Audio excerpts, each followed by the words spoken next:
मुख्यमंत्री डॉक्टर मोहन यादव लगातार दूसरे रविवार को उज्जैन में हैं, जहां पर उन्होंने अपने दिन की शुरुआत कोठी रोड पर राहगिरी आनंद उत्सव के शुभारंभ के साथ की, जहां पर मौज मस्ती में डूबे लोगों को सीएम ने तिल के लड्डू बांटे। वहीं सीएम ने सभी को मकर संक्रांति की बधाई दी। गोविंद बोलो, हरे बोलो, गोपाल बोलो की भजन भी गाया। साथ ही एक सॉन्ग पर थिरकते हुए और डमरू भी उन्होंने बजाया। राहगिरी में 16 देशों के विदेशियों ने योग का प्रदर्शन किया। मंच से उन्होंने पूरे प्रदेश के स्वस्थ रहने के लिए राहगिरी के आयोजन करने के लिए भी कहा है। दरअसल धार्मिक नगरी उज्जैन में मुख्यमंत्री डॉक्टर मोहन यादव ने रविवार को राहगिरी की शुरुआत की। स्वस्थ रहने के लिए सुबह सड़कों पर लोगों के निकले और जब यहां पर व्यायाम किया गया तो राहगिरी का आयोजन कुछ और ही हो गया। सुबह करीब 7:45 पर मुख्यमंत्री डॉक्टर मोहन यादव ने तरणताल पर घंटी बजाकर राहगिरी का शुभारंभ कर दिया। पहले यहां पर राम, लक्ष्मण, सीता और हनुमान जी की आरती कर राहगिरी में शामिल हुए।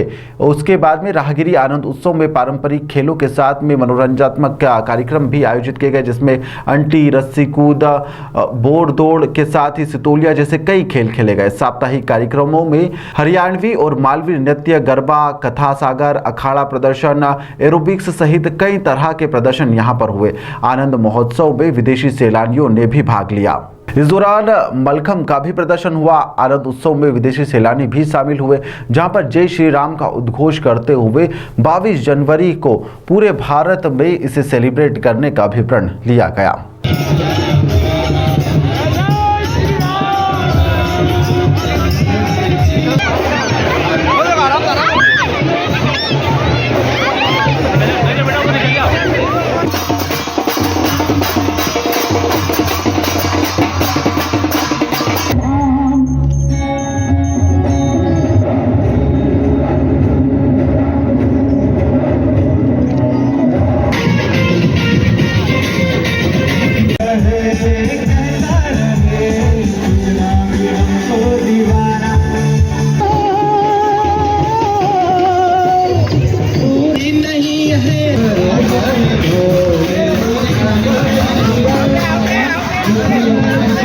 मैं आप सबसे आह्वान करना चाहता हूं, हमारे अपने इस पूरे मध्य प्रदेश में यशस्वी प्रधानमंत्री ने स्वयं अपनी उपस्थिति से हमको शपथ दिला करके सुशासन की तरफ बढ़ने का मार्ग दिखाया।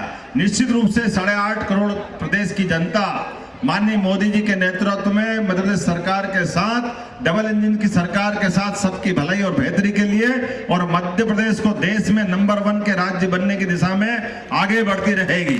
मेरी अपनी ओर से आज के इस अवसर पर उज्जैन में मैं एक बार फिर राहगिरी के माध्यम से अपील करता हूं, पूरे प्रदेशवासी, देशवासी सुबह का समय निकाले। ठंड का काम ठंड करेगी, शीत का काम शीत करेगी, लेकिन ऐसे में स्वस्थ शरीर रखना ये भी हम सबकी आवश्यकता होना चाहिए। और देखिए कितना आनंद आ रहा है, अलग अलग स्टॉल में क्या क्या नहीं मिला है।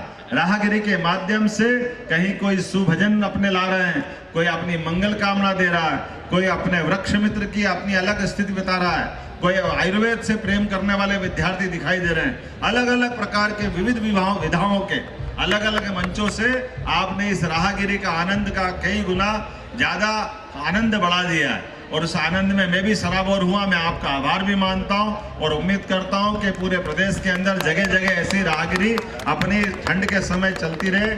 इससे एक पंथ दो काज होते हैं। हमारी समाज की विविध प्रतिभाओं को मंच मिलता है, मौका मिलता है और उनकी प्रतिभा सबके सामने आती है, उनका कॉन्फिडेंस बढ़ता है। बच्चों को, युवाओं को, महिलाओं को इसी प्रकार से लगातार हम प्रोत्साहित करते रहे। उज्जैन में आप आनंद उत्सव के दौरान पधारे, सारा फॉरेनर 16 देशों से यहाँ पर आए, क्या कुछ प्रस्तुति रही? सबसे पहले तो माननीय मुख्यमंत्री मोहन जी यादव का आगमन हुआ और उन्होंने बहुत ही अच्छे ढंग से हम सबको प्रेरणा भी दी है कि हमारे उज्जैन में, जहाँ से मैं स्वयं पढ़ा हूँ और यहाँ से मेरी सारी शिक्षा स्थली यही हुई है, कि पूरे विश्व का जो है टाइम जोन हमारे उज्जैन से शुरू हो, तो बहुत अच्छी एक शुरुआत यदि हो जाती है तो गौरव का विषय है। और आज हमारे साथ में 16 देशों के विद्यार्थी जो आए हैं, वो भी एक ऐसी संयोग रहा है कि उनके निमंत्रण पर हम यहाँ आए। वो आज एक प्रस्तुति दे रहे हैं कि श्री राम भगवान का 500 वर्षों के बाद में वापस पुनरुत्थान के साथ में एक मंदिर बन रहा है। तो इनको जब हमने विदेशियों को बताया कि इस प्रकार से मंदिर बन रहा है, कि विदेशी आक्रांताओं के अंडर में 500 साल तक हमारा मंदिर जो है वह कैद रहा, आज मुक्त हो रहा है। तो इन्होंने बड़ी उत्साह के साथ में पूरे राममय योग नृत्य का तैयार किया और उसकी प्रस्तुति दी। और उसके साथ में एक ऐसा अद्भुत प्रयोग इन लोगों ने किया है कि आज विश्व में 100 से ज़्यादा देशों के विद्यार्थी हमारे यहाँ आकर योगा टीचर बने, PhD करी, MA करी। और एक तो ये डॉक्टर हमारे साथ में निक आए हुए हैं, ये अमेरिका के MA PhD हमारे यहाँ से PhD करी इन्होंने योग में। अमेरिकन मिलिट्री ने इनको यहाँ पर भेजा कि जाकर देखो कि टेंशन और तनाव से कैसे मुक्त हो सकते हैं। और आज विश्व का तीसरा सबसे बड़ा योग चिकित्सालय आपके उज्जैन में ही आ रहा है, निनोरा में, आनंदमय मिशन के नाम से।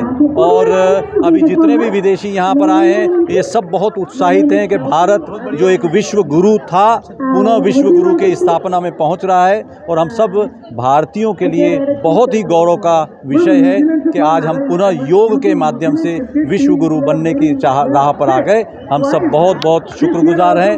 और मैं doctor Omanand Guruji, Paramanand institute of yoga sciences and research, Indore की ओर से हूँ।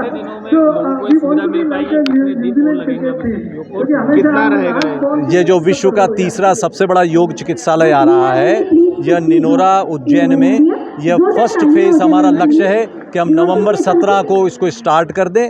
उसमें लोगों को बेसिक सुविधाएं मिलेंगी। और सबसे बड़ी बात है कि जिन बीमारियों का इलाज आधुनिक चिकित्सा में नहीं के बराबर है, उनका इलाज योग चिकित्सा के द्वारा, न दवाई, न इंजेक्शन, न सर्जरी, उसके द्वारा वह पूर्ण लाभ प्राप्त करेंगे। हमारी ऐसी उम्मीद भी है और ऐसी प्रार्थना है प्रभु से कि महाकालेश्वर भगवान से कि पहले तो कोई बीमार न पड़े और यदि पड़ जाए तो योग के माध्यम से वह पुनर्स्वास्थ्य हो और आनंदित हो।